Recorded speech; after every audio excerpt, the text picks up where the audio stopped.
Well, welcome everybody. Tonight's topic is the world as your mirror. So, starting out here, I wanted to talk into a little bit about my take on it, which is I don't feel it's really a topic that people are unfamiliar with. We hear a lot of terminology. I'm sure everyone here has heard one of these at some point. Just like if you spot it, you got it, or talking about how everything is a lesson and what can you learn from this. But probably the most predominant or popular, I guess, version of this idea is karma. At least in the U.S.'s version of karma, which um, tends to be specifically about things that you do into the world, your acts. So, like if you cut somebody off, then the idea is that karma will come full circle at some point, and somebody else will cut you off. And it's kind of an inaccurate, which there's a lot of misunderstandings and inaccurate assumptions of what the world as a mirror is and what karma is. And Well, some I think people it's a pretty kind of a woo-woo subject.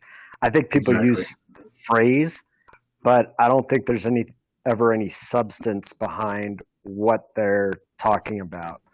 Like, oh, it's your reflection, um, and there's not right. really any substance to speak into. Uh, that's been my experience of it, that it's just a lot of almost empty cliches around it. So there's very little substance to what I've heard when people speak about this subject, or really they don't even speak into the subject per se. They just repeat some new agey catchphrase that implies that something is either being reflected back at them, or that something is being reflected back at someone else, or that they Exactly. themselves are a reflection for someone, or that someone else is a reflection for them. So it's just spoken about in very general terms, very little substance to the topic. And oftentimes it's done in a way to assign blame. It's like somebody will be talking about something and they'll say, well, how is that a reflection of you? Where are you vindictive in your life? And whether or not that person is experiencing vindictiveness, it may not even be something that's part of the conversation for them. It might be the third person projecting their own experience on top of it. So we'll get into a little bit about the projection aspects as well, because this topic can be easily under explained, under comprehended, and even misunderstood and overcomplicated. So we can add a lot of things and we can oversimplify it, basically, is what I'm saying. Um, but after a bunch of deliberation with Brandon, we basically arrived at the conclusion that this is fundamentally about resonance. And we'll go into that a little bit later. So that's And to projection. simplify it. Right, projection and resonance. But the real goal in having this conversation specifically is to talk about how it can be useful and not just a woo-woo concept where we throw it around all the time and it never really leads to anything productive. It's just spinning our wheels and a way to manipulate or, justify or something like that. So to talk about projection and resonance, Brandon actually said something that was pretty interesting. He said that projection is kind of the passive version of this, and resonance is the active version. And I'd love, Brandon, if you speak into that a little bit. Well, what I meant by that, by making that distinction of a passive versus an active kind of take on reflecting, right, on mirroring in the world. So projection is something that doesn't require another person to be involved, or another person to engage with you around it. For instance, you can project upon someone by watching an event unfold or watching how they do something, or, and project your take, meaning your interpretation, projecting what you would be feeling, experiencing, or how that may be an example of how you would be if the event was unfolding that way with you at the center of it. An example might be like you used in one of our conversations about judging someone who's just sitting on the couch watching TV, and using that as like somebody projecting on them laziness, right? Like, oh, what a lazy person to be just sitting there. And that may be a projection of them, meaning when they're sitting in front of the TV, sitting on the couch watching TV, that's what they feel and experience about themselves. And so they project that out on others. So projection doesn't require any kind of interaction. It doesn't require an opposing or fellow participant, and is just, it's something that can happen. Yeah, it can happen from one side. Whereas resonance, as I see it with regards to this particular subject, is when two people have, let's say, a similar way of dealing with things. And so as one may have anger within them from, let's say, an event that occurred before they even came into contact with this other person, because the other person in their vicinity also has within them that approach to dealing with issues and problems, maybe they're quick, there's that phrase, quick to anger. Maybe they have that within them. So in resonance, you can kind of create or perpetuate what you're experiencing around you in people who have that within them. So an example I used was anger, because that's something I have within me. So if somebody approaches me with anger and they're talking to me from a place of anger, or they're just in my space, like maybe I'm in line and they're behind me in line and they're pissed, and all of a sudden I can feel that welling up within me, or all of a sudden my thoughts start going to that kind of a place. So that's a kind of a resonance effect, where you, by having that, embodying that type of a feeling, that type of an experience, you can actually have it create that within others, right? And vice versa. And then I told you my example of not resonating with someone was like, if I'm in the presence of someone who's, baby talk, googly goo kind of shit, that doesn't live within me. I'd never go there. I would never go there. I've never gone there. So if somebody's, I completely neutral. I'm just like, it has no effect on me because that doesn't live within me. So it doesn't resonate with me in the sense that it doesn't elicit any kind of a response from me. It doesn't cause anything within me to well up. It doesn't necessarily affect me, right? Or like someone who, let's say in the same scenario, where someone with anger approaches another person, and their way of responding to, let's say, confrontation is with distress and sadness and maybe self-loathing, something like that. And they go to that place of like crying and, being upset or whatever.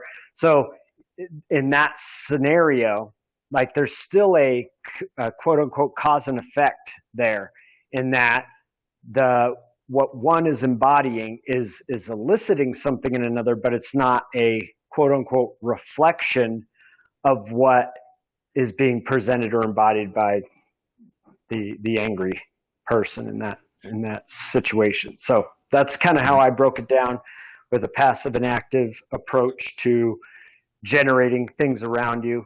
The passive and active, the passive being projection and the active being resonance.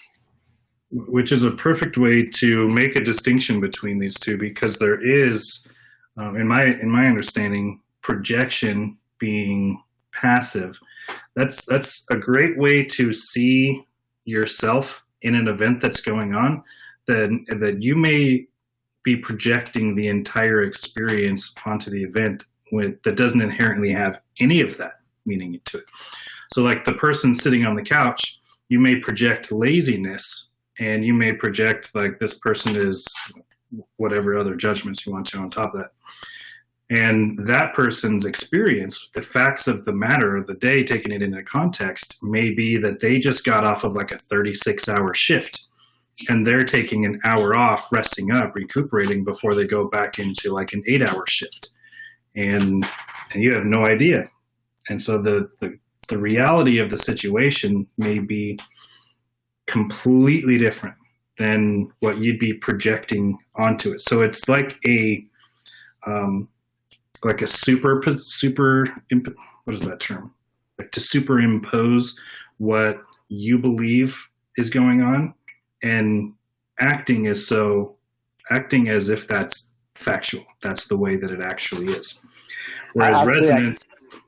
I actually used to give an example in authorship of a actual friend of mine had an experience on a plane, right?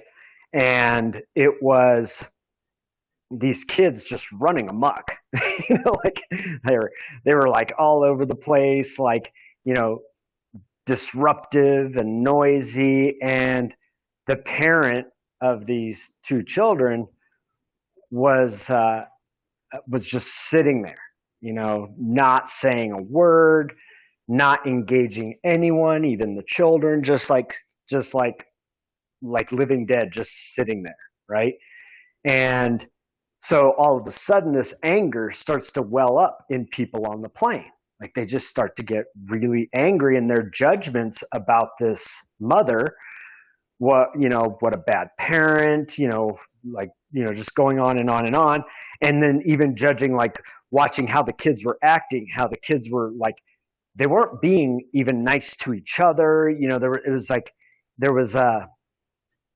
There was an uneasiness being created by the way they were talking, by the way they were treating others. And it was creating this judgment and anger in many of the passengers around this woman, right? And so everyone was, not everyone, but a lot of people were sitting in this space of, bad parent. What a horrible parent. Maybe you were sitting in the space of, oh, she must be on drugs. And, but this was the general consensus about this mother, right? And these children. Now, somebody went to talk to her, like, hey, how you doing? Like from a completely neutral space. This particular person didn't have the anger that was welling up in other people. And come to find out, I'm trying to make a long story short, come to find out this woman's husband had just died, and that the kids and her had just been to the funeral that day, and they were traveling out to her parents because, their life was falling apart. He had been dying for a while, medical bills and everything, like they had lost their house, and just everything was kind of turning upside down for them. And as everyone around her was hearing all of this, it had completely transformed the situation, where before bad parent, which was what they were projecting on this woman, was, transformed into compassion and empathy and things like that, because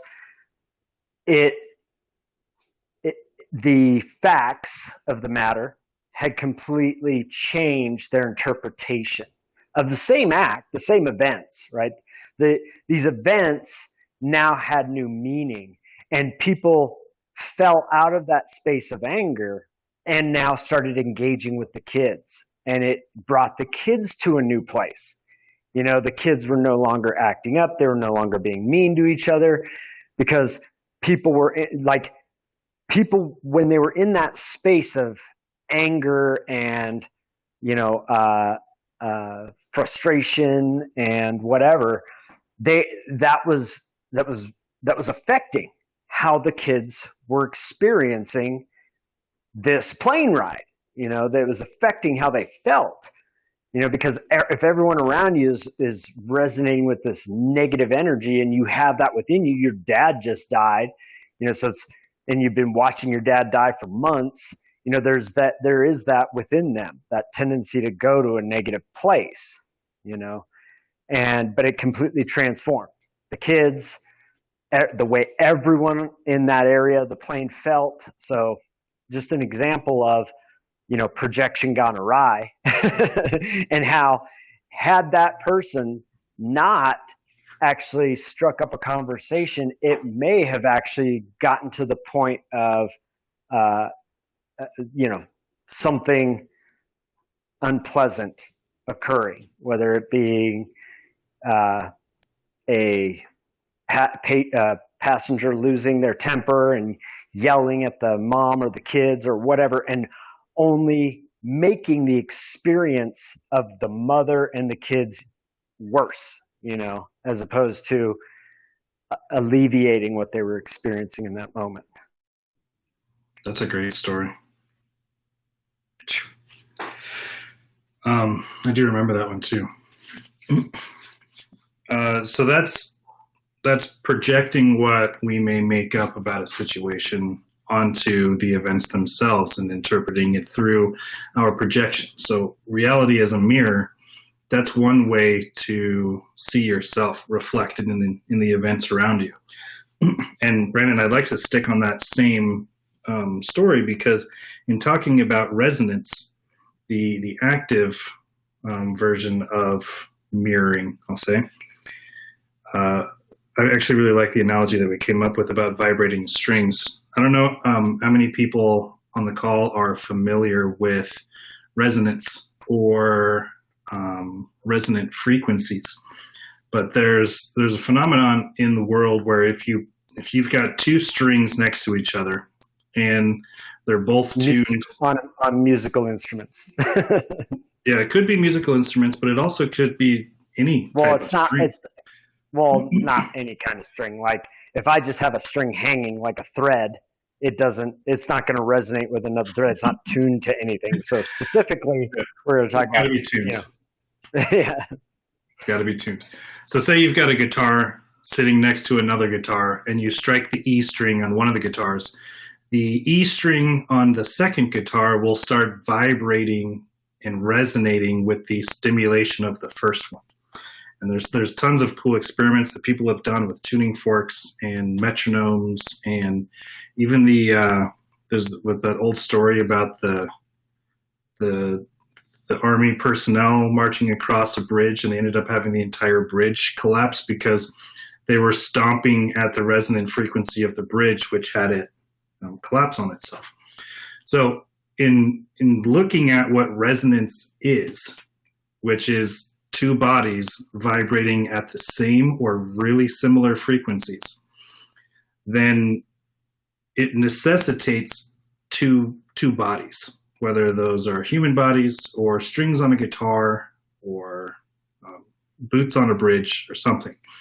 It necessitates two. And in the analogy, Brandon, that you were talking about, we could say that if instead of tuning those strings to, say, B flat, we could tune them to anger or frustration or bad mother, bad parent, that resonance started popping up in every single person that was in a similar state of mind to the people that were around, and going to that same place of judgment with this mom and her kids. Right. But like you said, it requires that within you. So in that example, and in the way you drew out that analogy, I would have to have an E string within me. And so I don't know if bad parent is more of the judgment and not an experience. Now you may have had, in your opinion, in your assessment, a quote unquote bad parent, but what was your reaction to quote unquote bad parent, which is the anger, the frustration. So the E string is that frustration, right? or that general uneasiness. It's a more of in the body, in the emotions kind of thing. That's how I equate the strings. And so if you have within you frustration, anger, especially if it's related to a parent, then you have that string. And so as people around you are plucking that string, by going to that place of anger and letting it resonate within them, that string will start to resonate within you. Okay. And however, this gentleman who went up and spoke with her, he may have had that string, but he was present to the vibration enough that he took control of it and stopped that string from resonating within him. So he wasn't in that place of frustration or anger, whether he has frustration or anger around a parent, or whether maybe he has none. Maybe he doesn't have a negative parent experience or negative children experience or anything like that. So he immediately went to a place of compassion and empathy because that string doesn't live within him, right? Even the anger and frustration didn't live within him to the point to overwhelm his decision to go talk with her. Right. Yeah. And that's kind of where we want to get to is what are the practices and mindsets and things that we can take into account that will support us in when those strings around us are resonating that can resonate within us, we can be present to and conscious of and stop the resonance and choose where we really want to be in that moment, as opposed to just kind of going along and allowing ourselves to be affected by our environment. So that comes down to, actually I've got a really, really cool idiom my dad made up, I think. Well, he probably heard it from somewhere. But he told me at a young age, he was like, the only people in the world that get pissed off are the ones that walk around being pissable. And to me, that's exactly what we're talking about. What any person holds within themselves is what they will resonate with when they experience it outside of themselves. So if this guy, obviously on the plane, he holds compassion.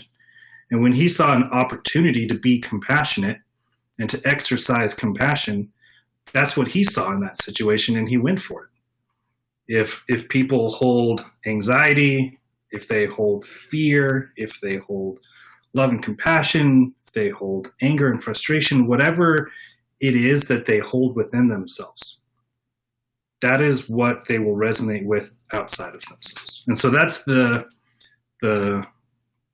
active, right? That's what we said, active. It's the active version of reflection. So now we're seeing how we hold ourselves, where we come from, what we, the space that we hold, embody. Thank you. What we embody within ourselves, and not necessarily concepts and what we do from that space, but specifically what we hold within ourselves, what we embody, and where we act from is what we will see in the world and experience in the world.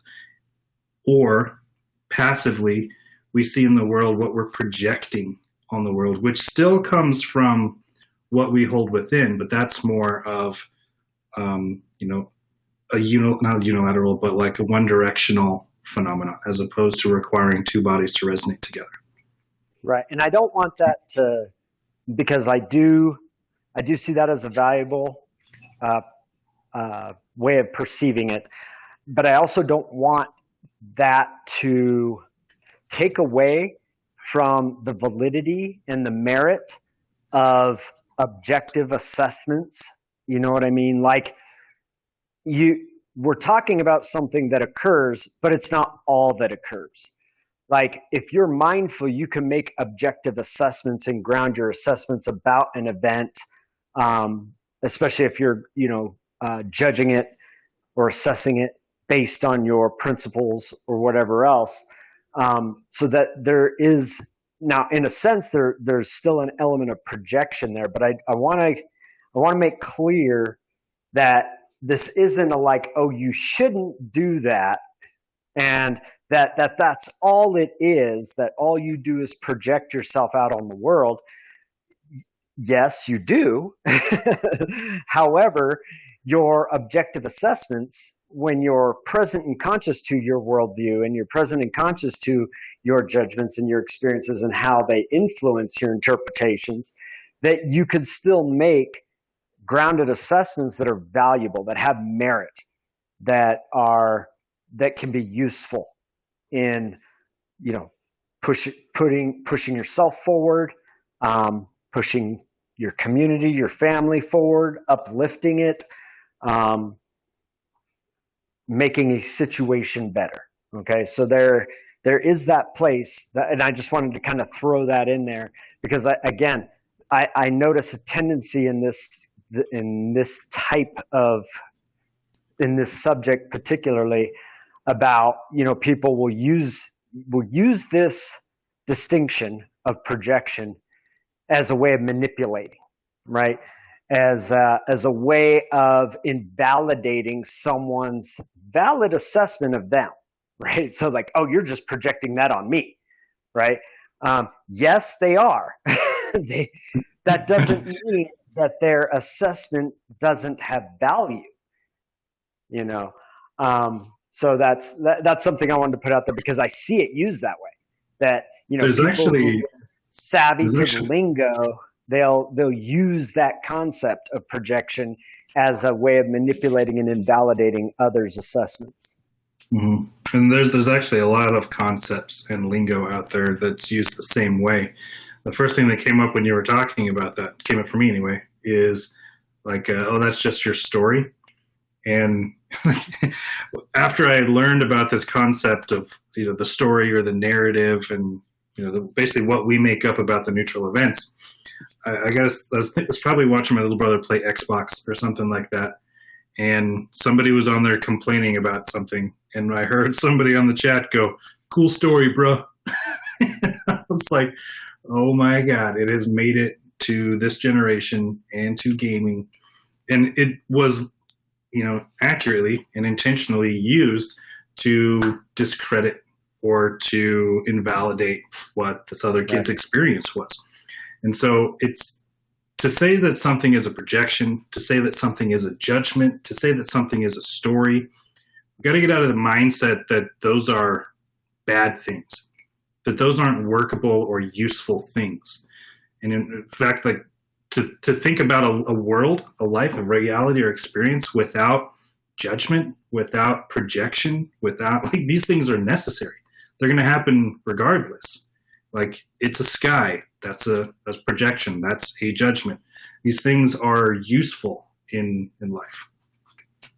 So that's a great point, Brandon. So let's talk about a little bit into how we can use this effectively.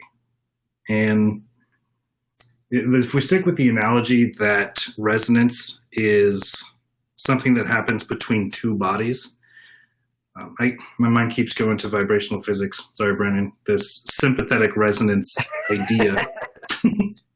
And if you YouTube that, there's tons and tons of experiments that are done, but it's really cool. It's like this this interaction that happens between two bodies that are tuned very similarly or have within them the exact frequency to resonate within something else. So like the guy, one of the people that I was watching with his guitar was showing that if he plays the A string and it vibrates out an A at 440 hertz, he'll notice that if he measures the E string, that one of the harmonics on the E string will pop up and he'll see a spike in the A.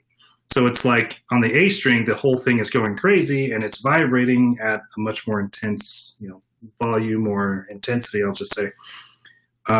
Whereas on a string that wasn't necessarily tuned to A, it was tuned to a different note, he saw the same A response and that A frequency come out of the same, different string, but of a less intensity.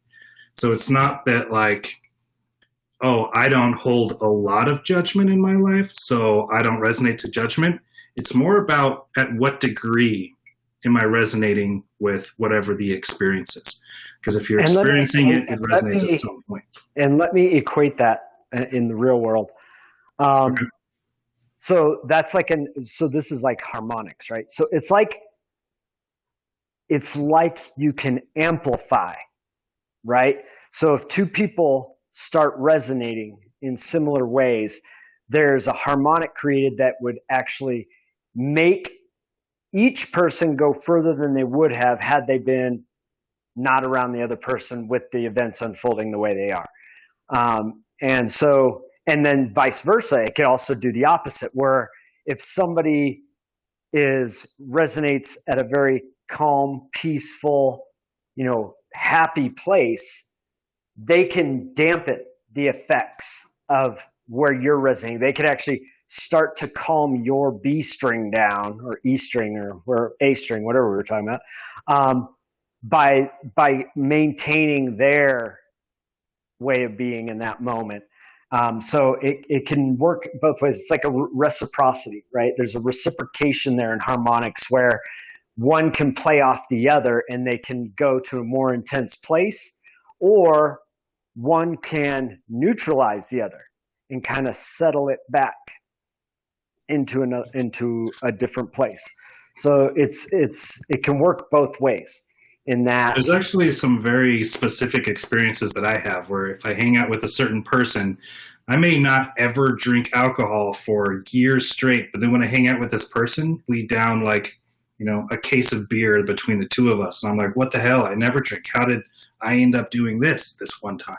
Or I'm always getting I'm always irritable around certain people, or I'm always really happy and laughing around certain people. These are the plays of different strengths of this resonance factor that's happening.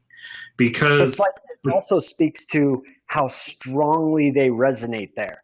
Like we all know someone that whenever you're around this person, you're always happy, they're always happy. They could take like, before they walked in the room, people were like kind of pissy, and then everyone shifts. You know what I mean? That speaks to the strength of their resonance. It's almost like, well, how strong do they play that C chord, right? Or C string. They really hit it. And maybe you could compare it more to a chord because it's more than just one thing that lives within them that's resonating within them. Yeah, it's gratitude, it's love, it's compassion, it's empathy, it's appreciation. It's all of these things kind of resonating together and building off of each other. And this person just walks around like a feel good tuning fork, right? And then you also have someone in your life that's the exact opposite, that they can bring a room down no matter where they go. They walk into the room, we were all just telling jokes, having a great time, everyone was laughing, having fun, and then all of a sudden everyone's in shit moods because this person walked in. Because they bring that with them into the space. They just resonate so intensely with that negativity, with that, whatever it is. And it can affect an entire room of people. So we've all experienced people who strongly resonate on at some point in the spectrum. Actually, I had a buddy that came into town a week or two ago, and I hadn't seen him in probably 3 years. No, longer than that. Probably more like 5 or 6 years. Since one of the last tours that I went on with him, he's a drummer for one of my old bands. And he comes to town. He was just, he works for Southwest now, flying on airplanes all the time. And he shows up, and I go to the hotel and pick him up, and I take him out for food. And I'm thinking we're going to be talking about whatever we've been up to for the last, half a decade or something. And what happens is as soon as he gets in the car, I don't even remember what I said, but I just said something, and he lost his shit. He started laughing so hard that I couldn't help myself but start laughing. And we didn't talk about anything of substance for the entire time we were hanging out together, but we were laughing ourselves to tears for the entire like 3-4 hours we were hanging out. And when I went and dropped him off, I texted him when I left. I was like, dude, I've not laughed that hard since the last tour we went on. And I was reflecting back on like how the tours used to be. It was all day, every day, everything in the world was hilarious. And he was saying, yeah, man, I haven't laughed that hard since that tour either. That was so much fun. I kind of miss those days. And so it's not like he is always in that space of everything's funny and he's lighthearted and just having a great time all the time. And I'm definitely not in that space all the time. But when we came together, what emerged between the two of us every single time, even when we were roommates and on tour and band practices and dealing with like record label contracts and stuff like that, it was always something hilarious that happened. Always. Or maybe nothing ever happened that was hilarious, but we always internalized it as pure comedy. And so it's it's not always the person that brings it, but it's also something that can be born out of a dynamic between more than one individual. Absolutely. And it may just be like, if we bring it back to our analogy, the strings you share, right? So there's a common experience that you had together that resonates within each of you when you come together, right? Now, since I took you off track, I'm going to bring you back on. So originally you were going into the practicability, right? And practical application of this knowledge. How do we use it? And so the first thing that occurs to me is the need for reflection. Like, reflection is just such an important aspect for a thriving human being, in my opinion, and especially if you want to be mentally and emotionally healthy. Reflection will allow you to see where you resonate. Meaning, like, meditation is just such a powerful practice, but being able to just sit and think and contemplate and think about, like, where am I at emotionally, mentally, most of the day, and so that being able to recognize that, because that's getting at your strings, right? What resonates within you. So it's like, where do you fall back to? Like, yeah, of course you have moments of happiness, you have moments of anger, you have moments of sadness. That's all great. That's all perfect. You need to have that versatility of experience in your life. But where are you at most of the time? And so being able to jump in and see within yourself where it is you're at, so that you can be present to and conscious of when you go there.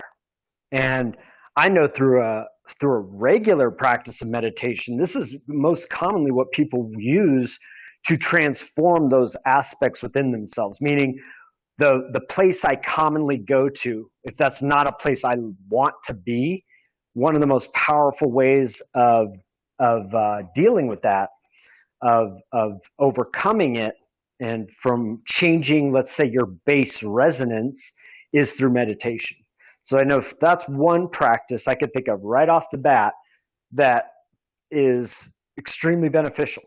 But of course, Absolutely. It requires, and that can also be where the reflection occurs as well. To like, are we even present to where we're at emotionally and mentally for most of the day? Because a lot of times we're just caught up in the doingness of humanity, in the thoughts running through our heads of the, what's next, like getting caught in this hamster wheel. We tend not to be present and conscious of where we're at mentally, or how we're feeling throughout the day. We may notice those extremes, when we laugh to tears, when we cry, when we get super, super duper pissed, like we may remember those moments, but where are you spending all the time in between, And so I think that's important before you can start to develop a practice of catching the string while it's resonating. If that's a string you don't want resonating within you, we need to learn to just grab it Because when you grab a string, it won't resonate anymore. It stops its resonance right there. But in order to grab that string, you need to be present. You need to be conscious of what's coming up within you and where you spend that time and where you want to spend your emotional and mental time. So what I wanted to start with in the usability, the practicability of this is understanding that there's this dynamic, there's this system at play within each of us where we're projecting, where we're resonating. This is going on all the time. So it's about noticing when you're wanting it to happen and when you're wanting to interrupt this process. And like Brandon, you were talking into stopping the string. I would never want to do that when my old drummer buddy comes into town and we're laughing our ass off for the whole day. In fact, I'd want to keep that string strumming and pluck it over and over and over and just enjoy it until I'm too exhausted to enjoy it anymore. And then maybe I mute the string, grab the string. But then there are other times where I feel myself getting frustrated or getting overwhelmed or getting angry with something. And in those situations, it's absolutely useful to figure out how to stop that resonance and choose something different. And so either way, reflection, presence, breathing techniques, meditation, these things are all useful to understand the dynamics that are happening within ourselves in order to intentionally choose something that's, to your preference, I'll say. So let's start with a situation where we would want to mute the string. When we notice that because somebody's in the room that's angry and living and getting, so we'll say Brandon had a good example earlier. If you're standing in line, which we all do at some point in the day at a grocery store or at the DMV or someplace where you don't necessarily want to be, and so you're already feeling sort of predisposed or borderline frustrated. And if the person behind you is animated and expressing frustration and being frustrated, it's really easy then to feel that welling up within yourself. And then it's about, what can I do to pull out of this resonance? How do I shift myself so that I'm no longer resonating with this experience, this emotion? Well, first you have to have that. You have to have the noticing. You have to notice. And so you have to be present to that coming up in you. Again, most of the time, most people aren't. They're driven. Their lives are driven. Their mentality is driven. Their emotions are driven, as opposed to having any kind of power with their mental or emotional experience. People are driven by it. It just comes up and they go with it. And yes, I will make that distinction that being in line at the DMV is nothing like being in line at Disneyland. So I don't know. Depends on how you feel about Disneyland. Right. If you're there and you've never been there, and you're like, I grew up in Southern California, so it's like, at a certain point, no, I don't want to go to Disneyland. But it is a different kind of experience where everyone in line for the ride is excited. They want to get on the ride. And so that's kind of where everyone's resonating at. You always have a couple that are just like, but they can't affect the people around them. The people around them are just resonating with that excitement.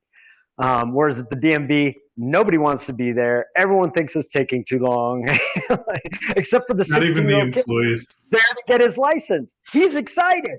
He's like, I'm getting my driver's license. So he's having a completely different experience about being at the DMV, and because he's resonating so strongly with that excitement, all the other resonance in the DMV is not affecting him. Okay, so that shows that you're not a victim to or have no power with what resonates within you. You absolutely do.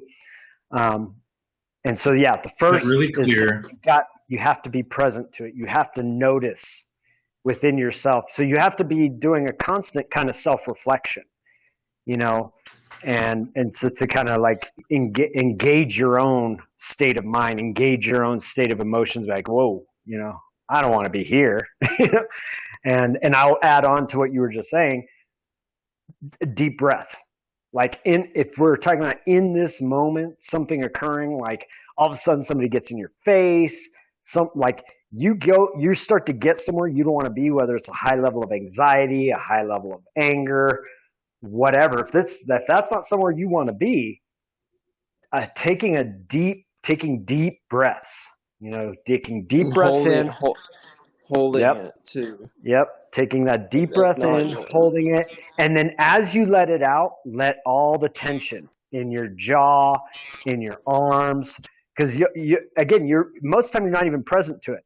There are moments throughout the day where you constantly take on tension in the body.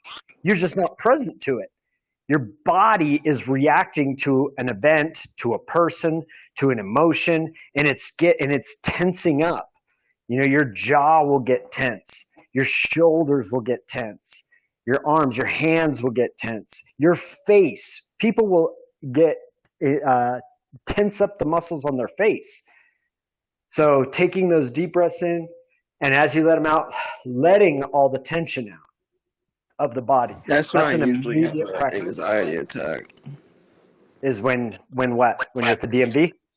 No, no, when you brought up all those like symptoms and stuff, like Right.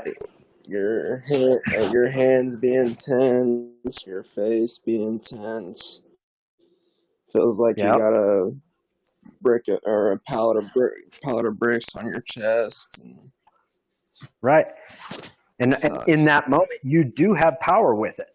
You know, you're Yeah, not like, oh, this is just going to take me somewhere. You know, you have power within that moment to take those deep breaths, to release the tension, because you have to notice the tension in order to release it. If you don't notice it, you're not going to release it. You know, but like do a self assessment.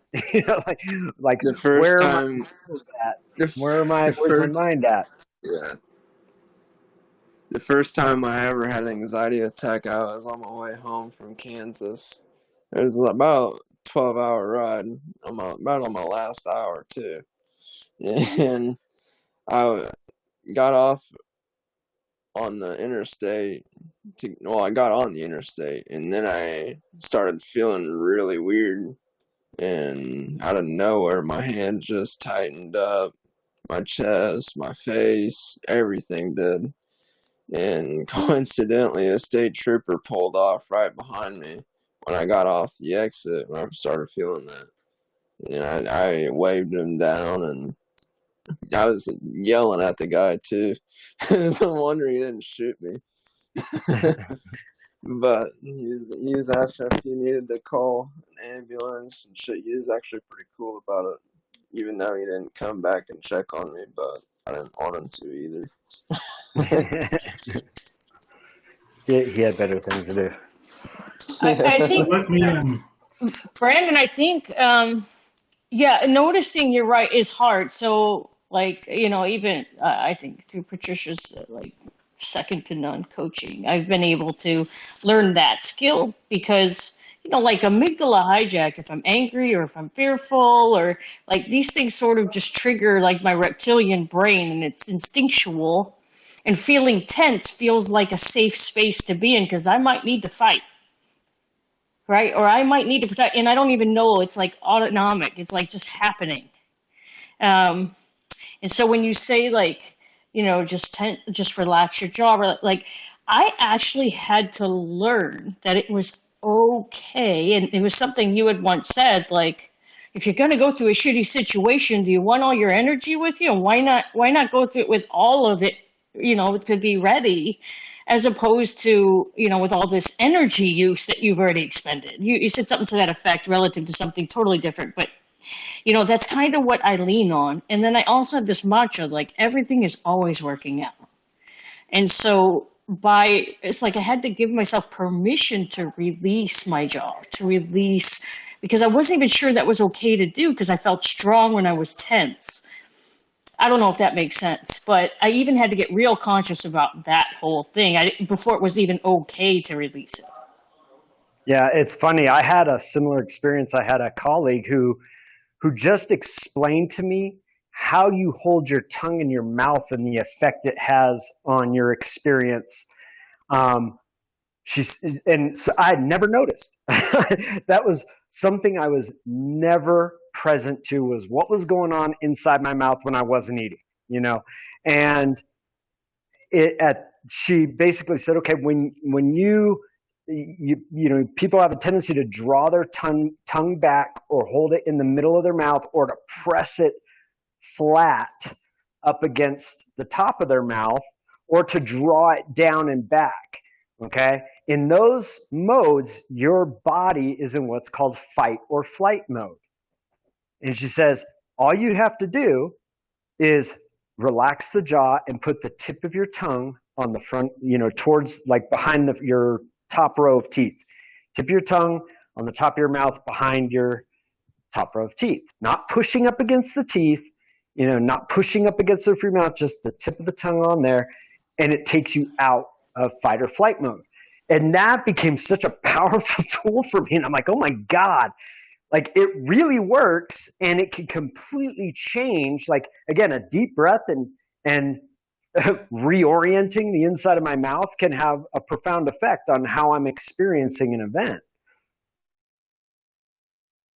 Yeah, I actually heard that and I tried. It does work. It's the tongue on the palate. It's fascinating.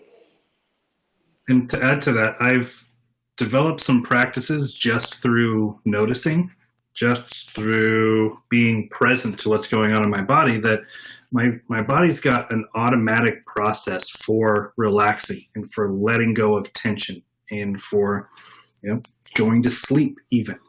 And when I've been aware of those moments, for instance, when I'm falling asleep, I notice that my breathing changes to kind of be like a sharp inhale, but then just like this, oh, like type of exhale, totally relaxing. And I'll notice that there's parts of my body that will relax with every breath. And so after noticing that that's a mechanism that my body already utilizes, I'm able to then, in the middle of like, say, an authorship workshop or something like that, I'm like, oh, I just need to like relax for a couple seconds and regain some energy. I'm like, why don't I try that thing that was happening when I was falling asleep last night? And sure enough, oh, all of a sudden, all of my muscles are relaxing in my body, and I feel more energetic because they're not all burning little bits of energy unnecessarily through my entire system. So being present, like we were talking about, and reflecting, those are awesome ways to not just be aware of what's going on, but also to learn what works within your system. So if you're touching your tongue to the roof of your mouth, or if you're deep breathing, or if you're, you know, whatever the other practices you may come up with, if you're present to what's happening inside your system, you'll be able to quickly identify whether or not it's supportive or not. Because there have been times where I'm like, oh, I'll just relax, watch this. Oh, it's not working. What do I do now?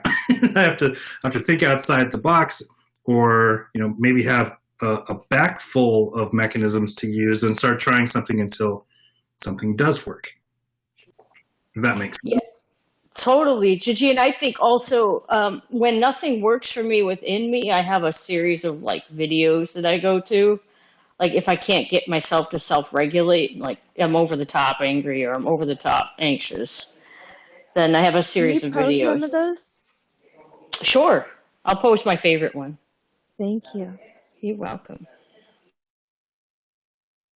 So something I want to bring us back to in this conversation is that you're not victim to this phenomenon of resonance.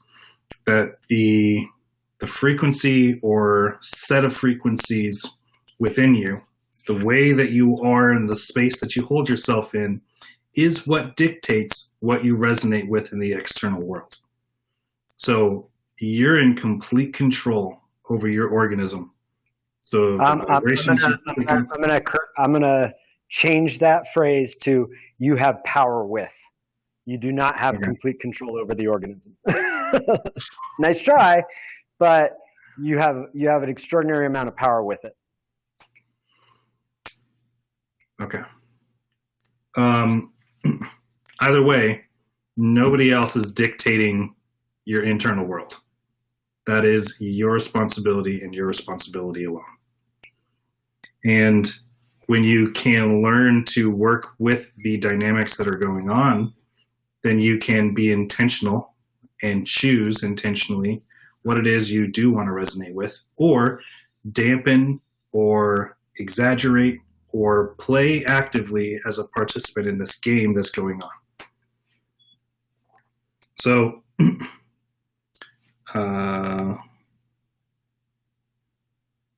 resonance and then projection, that was the last thing. So understanding and being present to when you're projecting, and not just what it is you're resonating with, but noticing, oh, there's nothing here that I'm resonating with.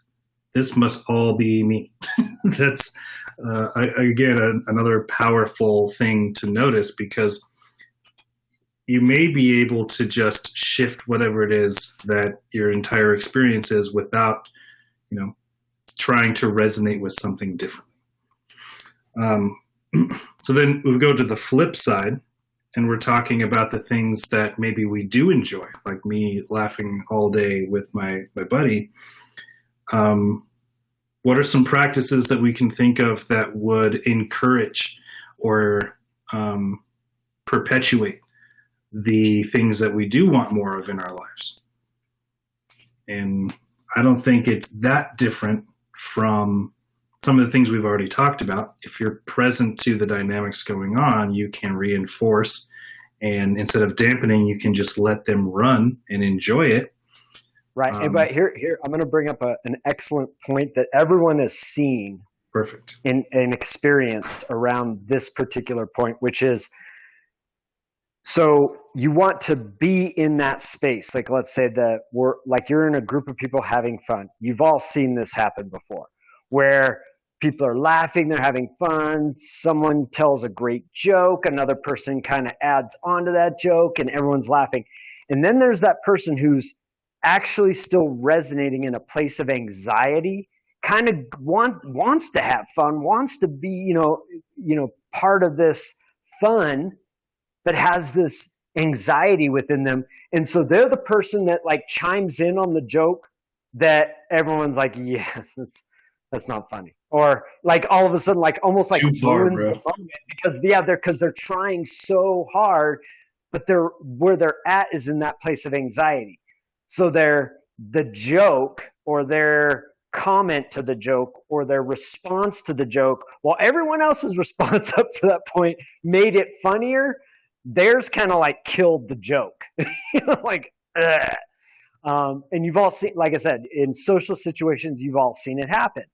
And sometimes it's been me, where I just took the joke too far and wanted to contribute. But where was I really coming from in that moment, that rather than creating more joy, more fun, it was like slamming on the brakes, everyone's like, what? I was not resonating with where the group was going, where they were at, so when I threw in on the joke, it more ruined the joke than contributed to the fun and the joy. And again, we've all seen this in social situations. So again, if you want to be in that fun place, it's about reflecting on what's keeping you from being there, right? Are you holding on to some anxiety about, not being accepted, about needing to be liked, whatever it is? There's something you're holding on to that's not allowing you to resonate with where you want to be resonating with. So again, it's going to take that reflection. It's going to take the same thing. You're going to notice everyone's having fun, everyone's in a good mood, but you're holding tension, maybe between your eyes, maybe in the middle of your back, but you're not necessarily in a place to fully embrace and embody the energy of the social group or the room or the event or whatever it is. You want to be there, but the only thing holding you back is you. And I think I've actually got a real world experience of this that I want to share. which is like late 20s. And I've always been the life of the party. Like, I'm not really shy around my friends or friends of friends. My house used to be somewhat of a party house. Lots of people would come over all the time. We'd go play a show, and that's where the after party would be. And sure enough, there's a girl that shows up one day that I have a crush on, that I didn't know was going to be there, that is newly single, and I'm just like, oh, I'm going to show her how cool I am and how like funny I am and how laid back and whatever I am. And when I show up and I'm standing there in the group and we're all having conversations, it is doing exactly like Brandon was talking about. People are laughing, everyone's adding on to the jokes, it's escalating, it's getting funnier, everyone's having a great time. And for some reason, my hands are sweaty, I'm nervous, I can't think of what to say. And I'm like, God, I'm usually really good at this. And I do say something and it ruins it. And I'm like, why am I sweaty? I'm not funny anymore. Where did all my pizzazz go? And when I really boiled it down, I was like, oh, I'm not, and I didn't have the presence of mind back then to understand the dynamics that were going on. But in hindsight, right now, I'm like, wow, in that moment, I was not just being enjoyable and fun and comedic and relaxed and whatever else that I normally would do around my friends. I was trying to impress this girl. And in trying to impress, that got in the way of actually impressing. That makes sense. Right. So And, it's and what's exactly what you're interesting talking. is, and again, in reflection, you can go beneath that. Right. So the idea that you need to try to impress is the idea that you're not enough already. Just being yourself. So there's an inadequacy now resonating within you. Right. That would And look how it create showed up. Yeah. Inadequately performing in front of this girl I'm trying to impress. Right. So Yeah. what was resonating within me was inadequacy deep down. And so that's what was showing up in the environment, which was my experience. Why can't I X, Y, and Z? Well, I'm usually funny. Why can't I stop sweating? All of the things that were abnormalities for me until I come from the space of not being enough. And I think, Gingy, you bring up a good point also, is that, this, and I think, Brennan, you're alluding to it as well. Like, this is it's not been too long since I was in a place of beginner. And it's a practice that you learn over time. It's not just the awareness. The awareness creates the possibility, but it's a process that's a practice, or it was for me. Like, Patricia had to teach me how to, be in the notice. And, of course, all of CLF. I mean, and then Patricia's customized coaching was helpful. And then to identify how is it to even want something? Like, what, to identify where I'm at's one thing, but what else is possible in that moment? And then to build trust with myself that, like, I could let go of the anxiety or the anger or the nervousness or the not enoughness. Like, that even took time. And then to actually practice it in social settings. Like, sometimes I just had to, like, shut up and just allow people to do and say what they were doing and saying, and net neutralize myself a couple times before. Then I decided, oh, okay, I can jump a rope, one or two ropes here, and then go a little further. And now I'm able to reset really quickly, right in the moment. But, it was a practice and a learned skill. It wasn't just something that happened overnight. Yeah. And something that really works for me, which I'll throw in there, is that there is nothing that needs to change. Practicing that belief and looking at, even when I'm trying to impress this girl, like, what's the worst thing that could happen? She and I become friends, or maybe she says, this dude is weird, I never want to go to their house again, and I blew my shot. It doesn't mean I'm going to be single forever, or it doesn't mean that I'm not good enough, actually. It doesn't mean any of the things that I may associate with it. And so it kind of gets rid of some of the... You're going to die alone. No way. He's working on that on his coaching calls. Thanks, Patricia. Oh, Don't Yeah, put it yeah. like that, Brandon. Way to break the confidentiality. He was gonna say it anyway. Gingy, you got this. You could do it. Tits up. That's right. Only Patricia knows what that's from. Yeah. Brandon totally just killed the buzz, dude.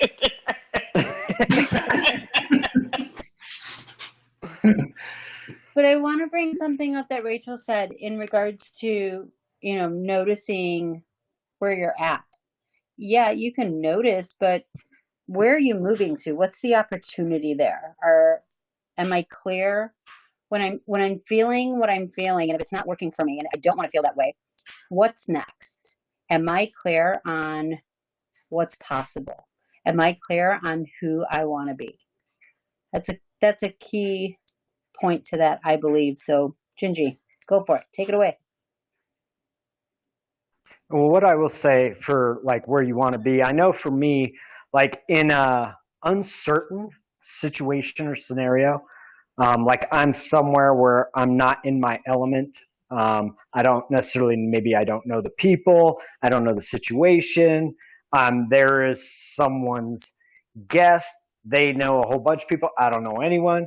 Typically, my go-to is just going to a place of embodying peace and content, and just being creating a pleasant space within myself.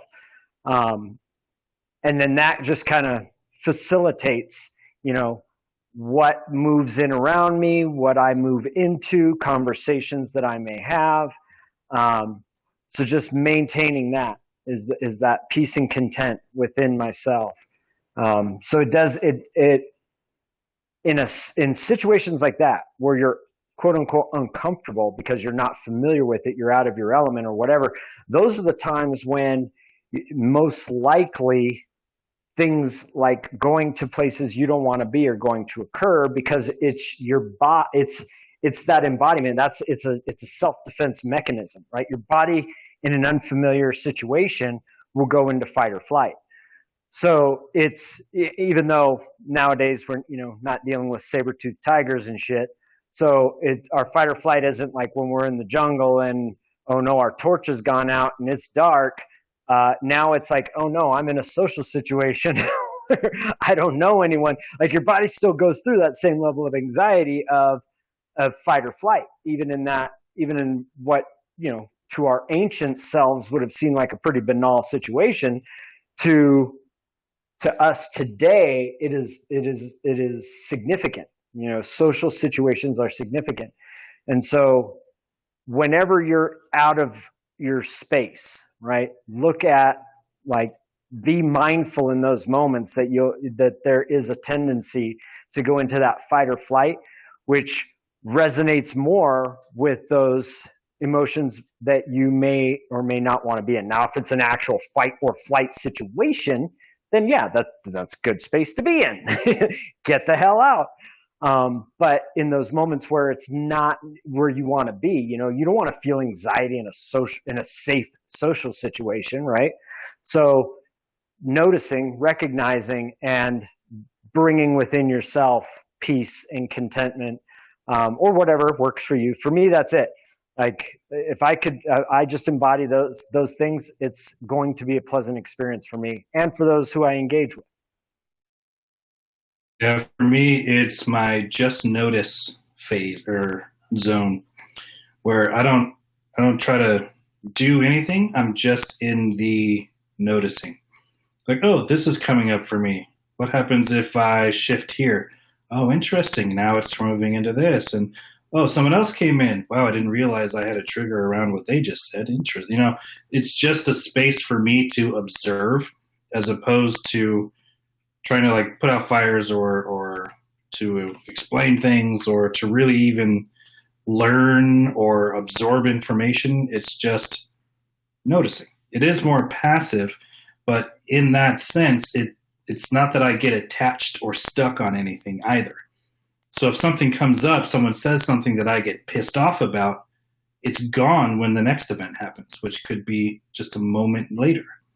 So somebody says something, I'm like, that son of a, and someone else says something afterwards, I'm like, oh, well, that's actually pretty interesting. So I'm always staying close to the moment, if not in the moment, and letting things flow through and just noticing the course of things. And if there was ever a place to start that I would recommend in assessing the world as your mirror and the processes going on for you, it would be to notice without the need to change anything or to do anything.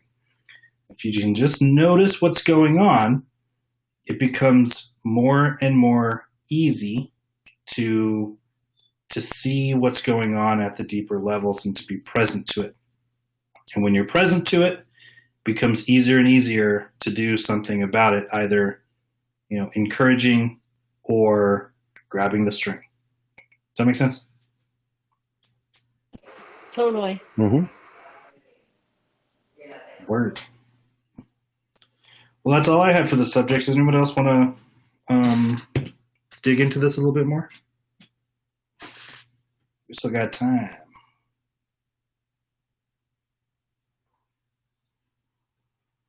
Well, this, I think you tied a bow on this.